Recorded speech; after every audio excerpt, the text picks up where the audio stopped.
आपण ऐकत आहात अध्यायम या कथेचा पुढचा भाग सुरू करण्याआधी प्लीज माझ्या चॅनलला सबस्क्राईब करून घ्या आणि आधीचे पार्ट ऐकले असल्याची खात्री करून घ्या. चला सुरुवात करते. अध्यायम भाग 93. अर्जुन अक्षयाचा केस नंबर पुकारताच अक्षया आणि अर्जुनाने केसमध्ये इन्व्हॉल्व असणारे सगळेच कोर्टामध्ये हजर झाले. कामकाज सुरू झालं आणि ॲडव्होकेट देशमुखना अर्जुनची बाजू मांडण्यासाठी आदेश देण्यात आला आणि ते उभे राहिले. त्यांनी बोलायला सुरुवात केली. हो, तर विरोधी पक्षाने असा दावा केला होता की अर्जुन आणि स्नेहा यांचा झालेला डिवोर्स हा अवैध आहे आणि माझ्या अशील अर्जुन यांनी त्यांच्या पत्नीला जबरदस्तीने तो द्यायला लावला. पण जज साहेब, ही आहे आधीच्या डिवोर्सची मूळ प्रत ज्यावर दोघांच्या स्वाक्षऱ्या आहेत. यावरून स्पष्ट होतंय की हा निर्णय परस्पर सहमतीने घेतला गेला होता. माझ्या अशिलाने कसल्याही प्रकारची जबरदस्ती केली नव्हती.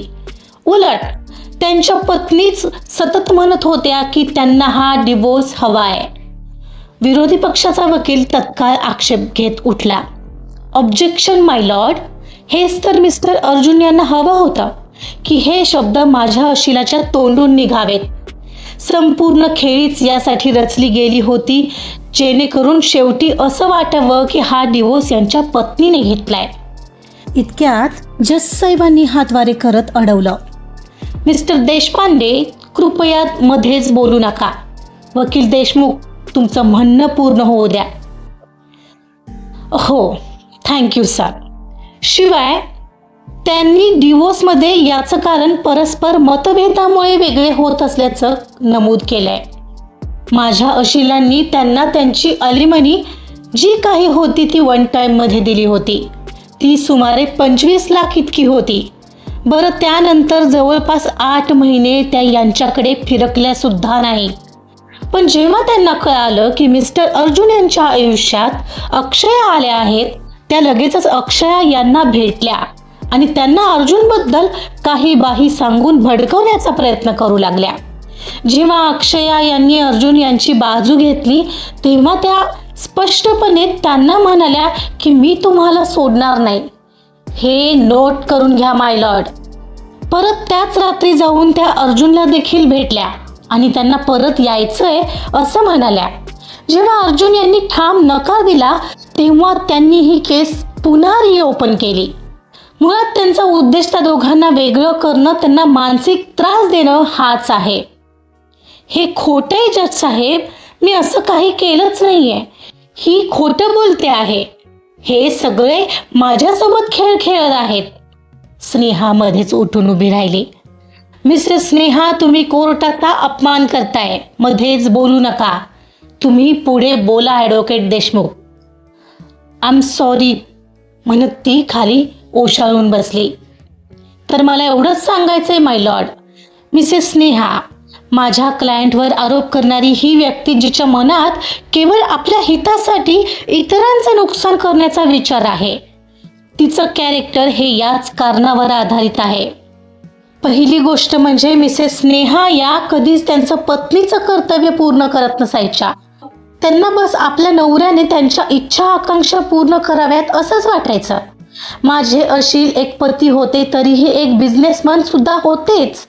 त्यांना त्यांचं ऑफिशियल कामकाज पाहणं, त्यांच्यासाठी अरेंज केलेल्या मीटिंग्सना हजर राहणं अशी अतिशय महत्त्वाची कामं असायची. पण आपलं काम सोडून आपल्या पतीने बस आपल्यासोबत वेळ घालवावा असं यांना वाटत राहायचं. आता हे एका मोठ्या बिझनेसमॅनसाठी कितपत शक्य आहे हे तुम्ही समजू शकता. तरीही माझे अशील महिन्यातून 2 वेळा तरी त्यांच्यासाठी मूवी, डिनर किंवा एखादी छोटी ट्रिप प्लॅन करत असायचे. तरीही या कधीच खुश नसायच्या आणि याला कारण होतं त्यांचा संशयी स्वभाव. या आधीची ही पार्श्वभूमी पाहता मिसेस स्नेहा यांचं कॅरेक्टर स्वार्थी, स्वकेंद्री आणि संशयी स्वभावाचं आहे. हे सिद्ध करण्यासाठी मी कोर्टात माझे अशील अर्जुन यांची बालमैत्रीण मिसेस दुर्वा यांना बोलावू इच्छितो. ॲडव्होकेट देशमुखांनी दुर्वाचा उल्लेख करताच ती उठून उभी राहिली. तोपर्यंत तिचं नाव पुकारलं गेलेलं आणि ती कटघरात जाऊन उभी राहिली.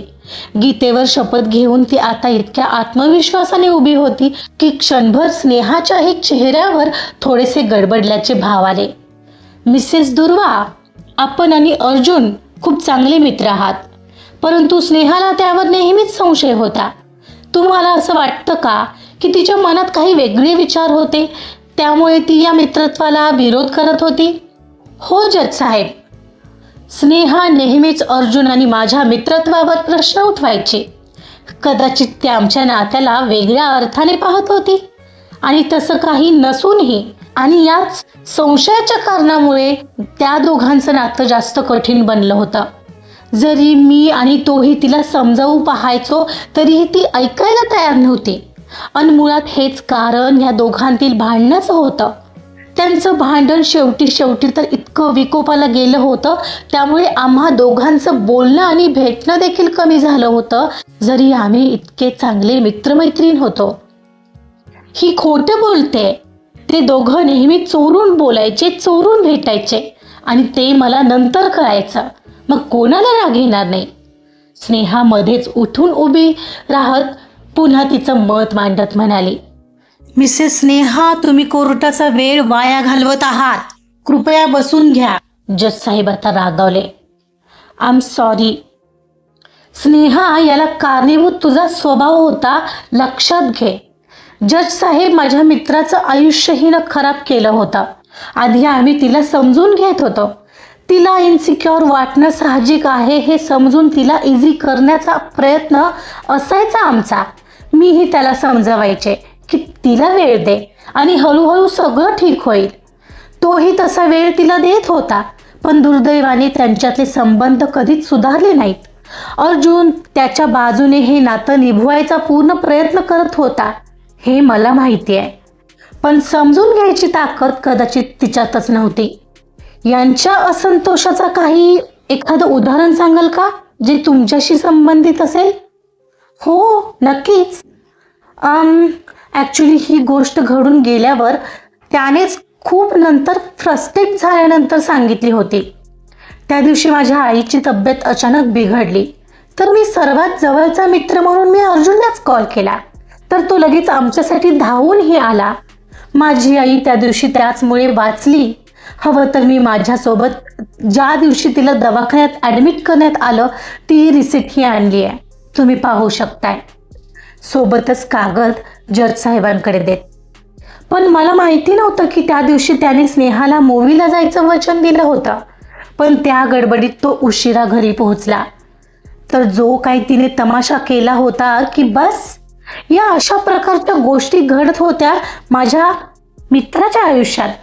ती माझं नाव ऐकलं की प्रचंड पॅनिक व्हायची आणि त्याच्यावर ताशेरे ओढायची. सतत तिचं तक्रार करणं, चिडचिड करणं, आणि तरीही एखादी गोष्ट झाल्यावर माझा मित्र स्वतः माफी मागून तिचं मन वळवू पाहायचा, पण तिचे विखारी शब्द, तिची ती बडबड ऐकून त्याची सुद्धा चिडचिड व्हायची. तर जज साहेब, हे असं होतं. प्लीज हे आपण नोट करून घ्या. आपला नवरा थकून भागून आल्यावर कपभर चहा द्यायची उसंत या मिसेस स्नेहा यांना नसायची. त्या त्यांच्या विश्वात हरवलेल्या असायच्या आणि स्वतः मात्र माझ्या अशिलाकडून बऱ्याच गोष्टींची अपेक्षा करत होती. तर हाच यांचा स्वभाव आहे आणि डिवोर्स म्हणून झाला. That's it my Lord. Mister Deshpande, तुम्हाला यावर काही प्रश्न विचारायचे आहेत का? जज साहेबांनी विचारलं. हो मिसेस दुर्वा, तुम्ही अर्जुन यांच्या खास मैत्रीण आहात असं म्हणालात. मग त्यांचा रागीट स्वभाव तुम्हाला माहितीच असेल. म्हणजे फक्त चिडणंच नाही, तर राग आल्यावर एकदा मारायचा प्रयत्नही केला होता यांनी माझ्या अशिलाला. याबद्दल काय सांगाल मग? पायऱ्यांवरून उतरण्याचा प्रसंगाबाबत बोलत असाल तर देशपांडे साहेब, त्या दिवशीही याच स्नेहाची चूक होती. का चिडला होता एवढा अर्जुन त्या दिवशी? कारण ती त्याच्या कॅरेक्टरवर चिखल उडवत होती. कोणत्या नवऱ्याला ते आवडेल? मी नाही म्हणत त्याने तिला ढकललं हे बरोबर केला. It was just an accident. तो फक्त एक अपघात होता. हो, तो रागाने तिच्यावर धावला, मागे सीडी होती, पण त्याचा हेतू तिला हार्म करण्याचा नव्हता. ती एक नैसर्गिक प्रक्रिया होती. बरं, तुम्ही म्हणताय की अर्जुन स्नेहाला समजून घेत होता, पण तरीही त्याच्या व्यावसायिक आयुष्यात लक्ष देण्याची गरज होती. त्यांच्या त्या काळात किती वेळ तिच्याशी संवाद साधण्यासाठी हे होते, यावर तुम्ही काही स्पष्टता देऊ शकाल? हो, निश्चितच. अर्जुन खूप व्यस्त होता आणि तो एक महत्त्वाचा बिझनेसमॅन होता. त्याच्या ऑफिसचं काम, मीटिंग्स आणि बाकी सर्व गोष्टी त्याला भरपूर वेळ घेत होत्या. स्नेहा हिला कदाचित हे समजून उमजून त्याला अधिक वेळ देण्याची अपेक्षा होती. अर्जुन सतत कामात बुडलेला असताना त्याला तिच्यासाठी वेळ काढणं खरंच कठीण होत होतं. तरीही त्याने 2 वेळा स्नेहासाठी चांगले इव्हेंट्स प्लॅन केले होते, जसं की डिनर, छोटी ट्रीप, पण तरीही ती कधीच आनंदी दिसत नव्हती. त्यामुळे अर्जुनला खूप ताण आणि असंतोष होता आणि त्याच्या कामात लक्ष देण्याचा दबाव असल्यामुळे त्याला कधी कधी थोडा गोंधळ आणि तणावही निर्माण होत होता. तुम्ही अर्जुनच्या रागीट आणि त्याच्या चिडचिड्या स्वभावाचा बचाव करत आहात. तुम्हाला असं वाटतंय का की त्यांच्या रागामध्ये त्यांचे काही वैयक्तिक संघर्ष किंवा मानसिक तणाव असू शकतात, की कदाचित अक्षया हेच त्याचं कारण असेल? अक्षया हव्या होत्या आणि स्नेहा नको होत्या. अक्षया हे कारण अगदीच अशक्य आहे जज साहेब. हा प्रश्नच चुकीचा आहे देशपांडे सर. मुळातच तो अक्षयाला तेव्हा ओळखतही नव्हता. अक्षया आत्ता 4 महिन्यांपूर्वी त्याच्या आयुष्यात आली आहे. ऑफिसमध्ये जाऊन विचारा, डिवोर्स नंतरही तो किती चिडचिडा होता. त्याने कामामध्ये स्वतःला प्रचंड गुंतवून घेतलेला. स्नेहासोबत झालेला डिवोर्स त्यालाही तितकाच त्रास देऊन गेला होता. असंच असतं तर त्याने त्या क्षणी लग्न केलं असतं. मग त्याला एवढे 8-10 महिने थांबायची गरज का होती? आणि आम्ही गेल्या 3 महिन्यांपूर्वीच माझ्याच लग्नात भेटलो, तेव्हा मला त्याच्या व्यक्तिमत्वात बदल जाणवला. ते कारण होतं अक्षया. माझे प्रश्न झालेत सर, विरोधी वकील बोलून डोक्याला हात लावून बसले. मिसेस दुर्वा बरोबर बोलत आहेत. मिसेस दुर्वा, तुम्ही आता जाऊ शकताय, दुर्वाला म्हणत ॲडव्होकेट देशमुख जज साहेबांकडे पुन्हा एकदा वळले. हे मिसेस अक्षया यांचे 4 महिन्यापूर्वीचे जॉईनिंगचे लेटर आणि ज्या कंपनी थ्रू अर्जुन यांच्या कंपनीला जॉबला लागल्या त्याचं हे लेटर. या कंपनीने त्या पोस्टसाठी 3 जणांना पाठवलं होतं. त्यातून रँडमली अक्षयाचं काम चांगलं आहे म्हणून अर्जुन यांचे असिस्टंट मिस्टर समीर यांनी स्वतः तिला सिलेक्ट केलं होतं. कारण तिथं सिलेक्शनची पूर्ण जबाबदारी त्यांनी त्यांच्या असिस्टंट समीरवर दिली होती. तुम्ही जॉईनिंग लेटरवर मिस्टर समीर यांची सही पाहू शकताय. आणि एवढंच नाहीये जज साहेब, जेव्हा अक्षया यांच्या सिलेक्शनवर अर्जुन यांनी विचारलं की तुम्ही मुलगी का पाहिली, मुलींची कामं कशी असतात माहिती आहे ना, तर स्वतः समीर म्हणाले की ही मुलगी चांगली वाटते सर. मग असं विरोधाभास असलेले पाठीमागच्या वेळी दिलेलं समीर यांचं विधान खंडित होत आहे की मिस्टर अक्षया यांना मिस्टर अर्जुन यांनी जाणीवपूर्वक त्यांच्या ऑफिसमध्ये संधी दिली होती. आता मिसेस स्नेहा यांच्या दुसऱ्या खोट्या विधानाकडे येऊया. याबद्दल त्या म्हणत होत्या की अक्षया यांना मिस्टर अर्जुन आधीपासून ओळखतात. त्यासाठी मी त्यांच्या वडिलांना मनोज जोशी यांना इथं कटघरात बोलावू इच्छितो. क्लार्कने मनोज जोशी यांचं नाव पुकारलं आणि ते कटघरात येऊन थांबले. हा, तर मनोज जोशी, तुम्ही अक्षयाचे वडील आहात? हो बरोबर. मिस्टर अर्जुन यांना तुम्ही कधीपासून ओळखता? काही 1-1.5 महिना झाला असेल. Point to be noted. तर मला सांगा, जेव्हा अक्षया यांचा ॲक्सिडेंट झाला होता तेव्हा तुम्हाला माहिती होतं तिला हॉस्पिटलमध्ये कोणी पोहोचवलं? अर्थात नाही सर.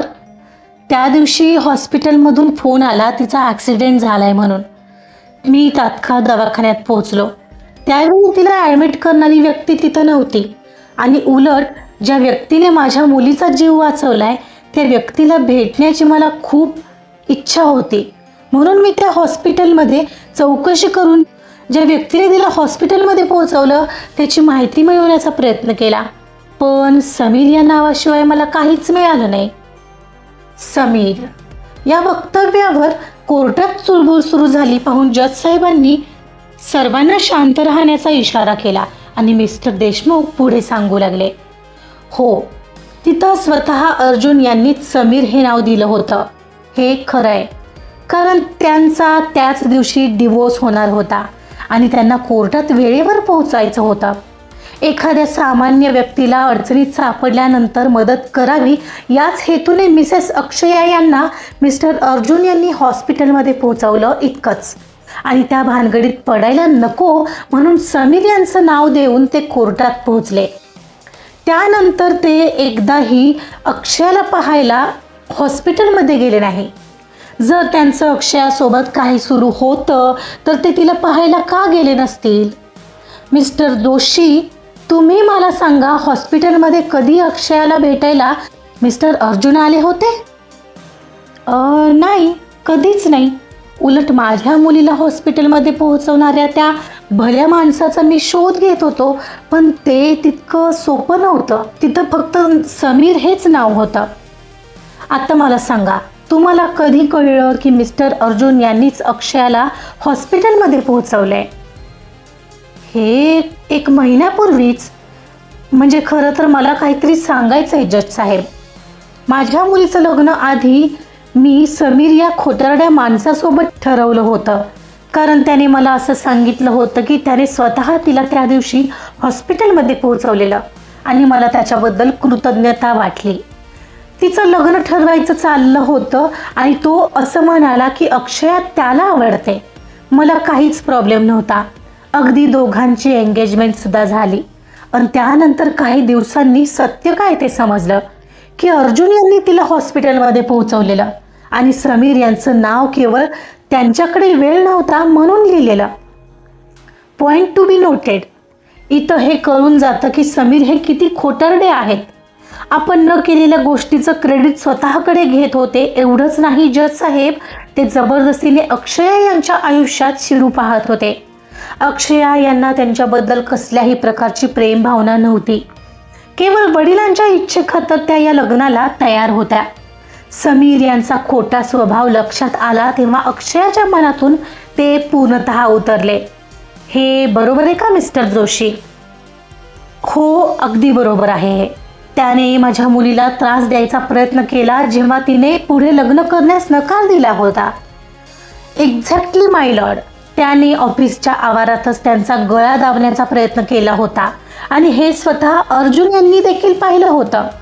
त्या संदर्भात केलेल्या FIRची ही कॉपी. थोडक्यात सांगायचं तर मिस्टर समीर यांचा प्रेम आणि अपेक्षाभंग झालेला. त्यात अक्षया यांनी त्यांच्या विरोधात पोलीसमध्ये नोंदवलेली FIR पोलिसांकडून त्यांना समज मिळालेली, त्यामुळे त्यांना दुसरा काही मार्ग अवलंबता येणार नव्हता. म्हणून अर्जुन यांच्या आयुष्यात अक्षया आली आहे हे स्नेहाला जाऊन त्यांनी सांगितलं आणि हे दोघंही मिळून माझ्या अशिलाला त्रास द्यायचा प्रयत्न करत आहेत. त्या दोघांचा हेतू या दोघांनी एकत्र येऊ नये हा आणि एवढाच आहे. मानसिक त्रास देण्याच्या हेतूने केलेली या डिवोर्सच्या केसचे रिओपनिंग, त्यांच्यावर केलेले खोटे आरोप आणि खोटे पुरावे, समाज माध्यमांचा चुकीचा वापर, या सगळ्यांसाठी त्यांना दोषी ठरवण्यात यावं आणि माझ्या अशिलाला त्यांची विनाकारण केलेल्या मानहानीच्या बदल्यात आर्थिक नुकसान भरपाई द्यावी अशी मी कोर्टाला विनंती करतो. ठीक आहे मिस्टर देशमुख, तुम्ही बसा. मिस्टर देशपांडे, तुम्हाला काही प्रश्न विचारायचे? हो जज साहेब.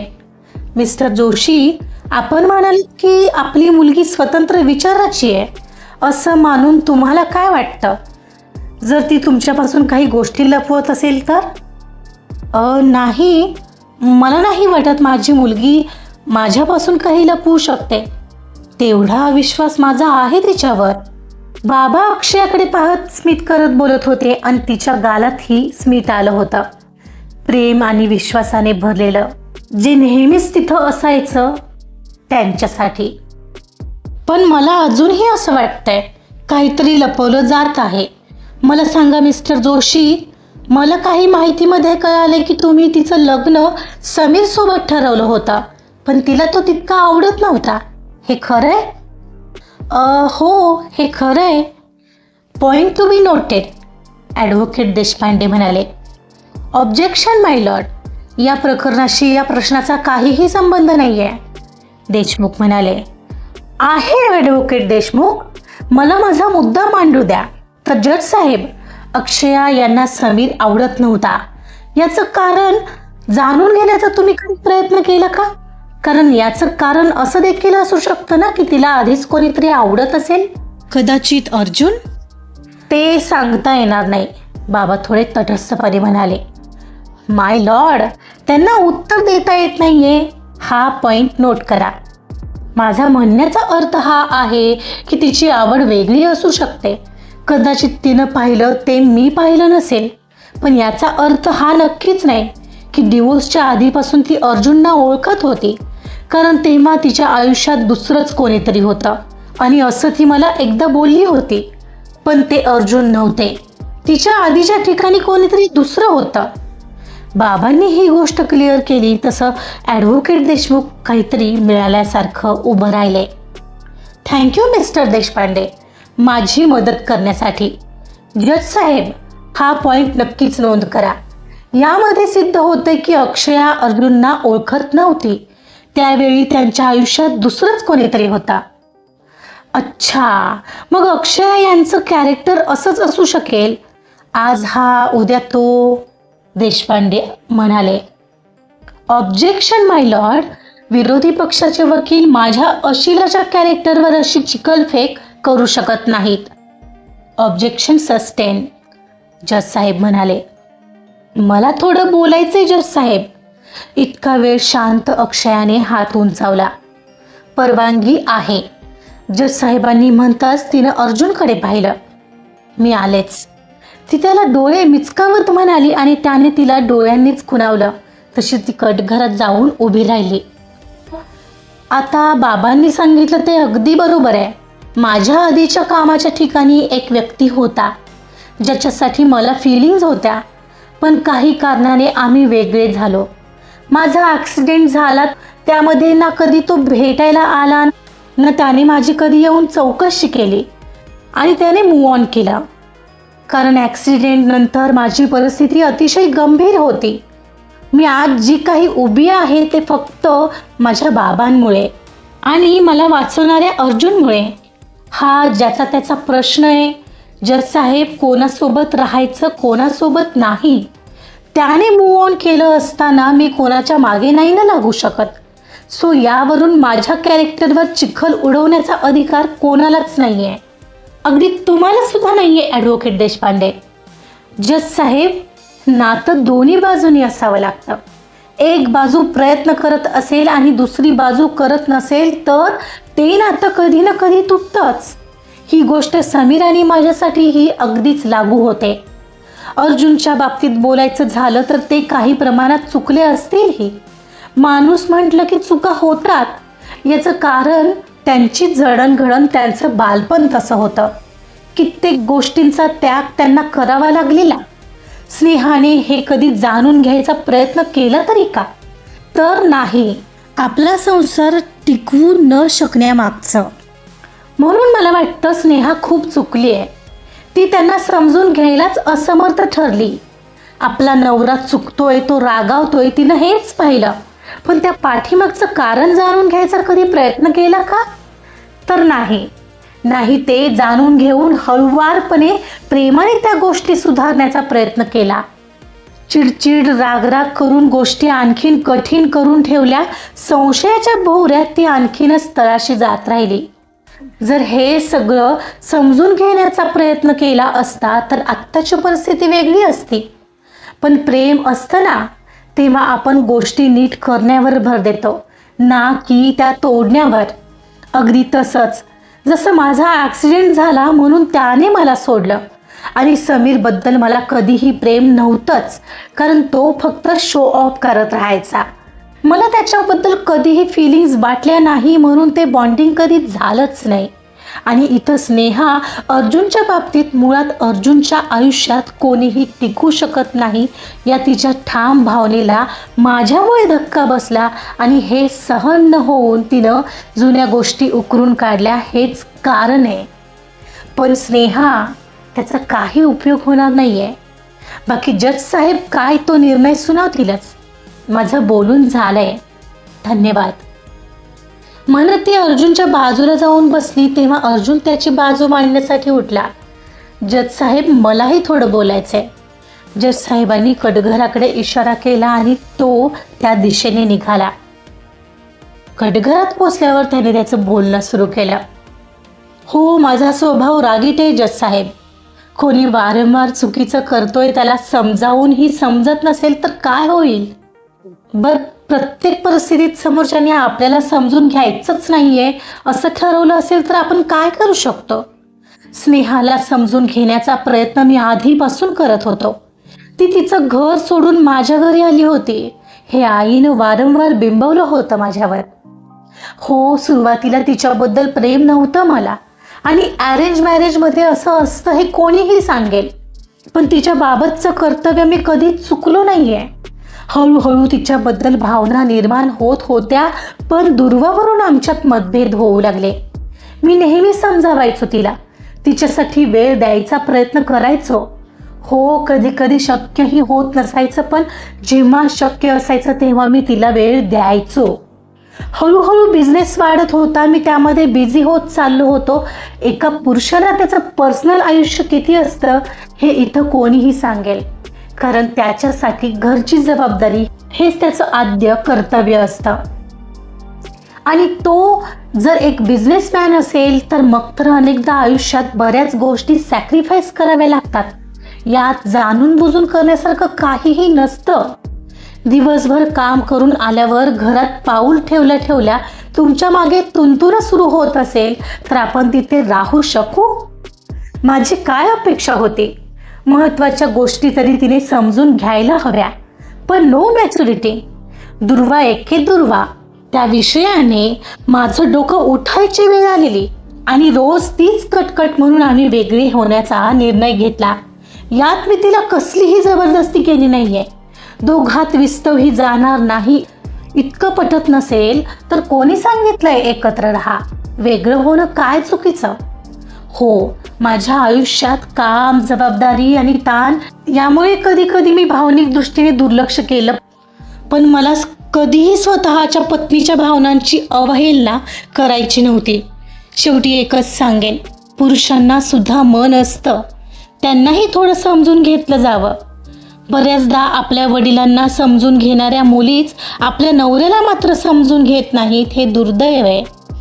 आम्हीही कधी कधी सापेक्ष कर्तव्य, दडपण आणि संघर्षामध्ये अडकतो. अनेक वेळा आम्ही आमची भावना व्यक्त करत नाही कारण आम्हाला अपेक्षा असते की आमच्या जोडीदाराने आम्हाला समजून घ्यायला हवं. मी देखील हीच अपेक्षा करत होतो आणि जर तिनेही समजून घेतलं असतं तर हे चित्र वेगळं असतं. आय होप मला काय म्हणायचं ते तुम्हाला कळलं असेल. धन्यवाद. मला खात्री आहे जज साहेब, यावर तुम्ही योग्य तो निर्णय द्याल. अर्जुन त्याचं बोलणं संपवून त्याच्या जागेवर येऊन बसला आणि काही वेळ विचार करून जज साहेबांनी बोलायला सुरुवात केली. दोन्ही बाजूच्या दाव्या प्रतिदाव्यांवर कोर्ट पुन्हा एकदा तपासणी करू इच्छितं आणि पुढच्या सुनावणीमध्ये तुम्हाला निकाल सुनावण्यात येईल. तोपर्यंत कोर्ट इज ॲडजॉर्न म्हणतात सगळे उठले. अर्जुनचे वकील अर्जुन अक्षयासोबत बोलत बाहेर येत होते. मिस्टर अर्जुन, डोंट वरी, या केसचा निकाल आपल्या बाजूने असेल, ॲडव्होकेट देशमुख म्हणत होते. हो, थँक्यू. चला येतो मिसेस अक्षया. आणि अर्जुन, खरं तर तुम्ही दोघांनी खूप सहकार्य केलं. अर्जुनच्या चेहऱ्यावर आता कुठं थोडं हसू होतं आणि त्याच्या चेहऱ्यावरचं हसू पाहून अक्षया खुश होते. दोघांचा चेहरा कित्येक दिवसांनी आनंदला होता.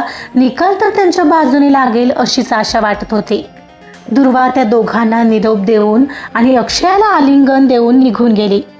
दूर उभी स्नेहा हे सगळं पाहत होती. तिला प्रचंड हरल्याची फिलिंग आलेली.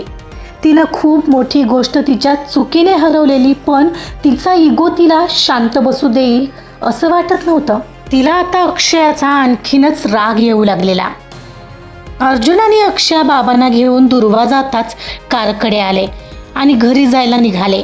बाबांना घरी सोडून ऑफिसला जे जायचं होतं. चला आता काहीतरी चांगलं होईल असं वाटतंय, बाबा म्हणाले. हो बाबा, मलाही असंच वाटतंय. अर्जुन, तुम्ही शांत का आहात? अक्षयाने विचारलं. फायनली अक्षू, मी खूप खूप खुश आहे. हे सगळं तुझ्यामुळे. तू नसतीस तर माहीत नाही मला जमलं असतं का. नका हो एवढं कौतुक करू, एवढं काही नाही केलंय मी. आज माझे बाबा होते ना सोबत म्हणून जिंकलो आपण. ती बाबांकडे पाहत हसली. तिघांच्या चेहऱ्यावर हास्य होतं.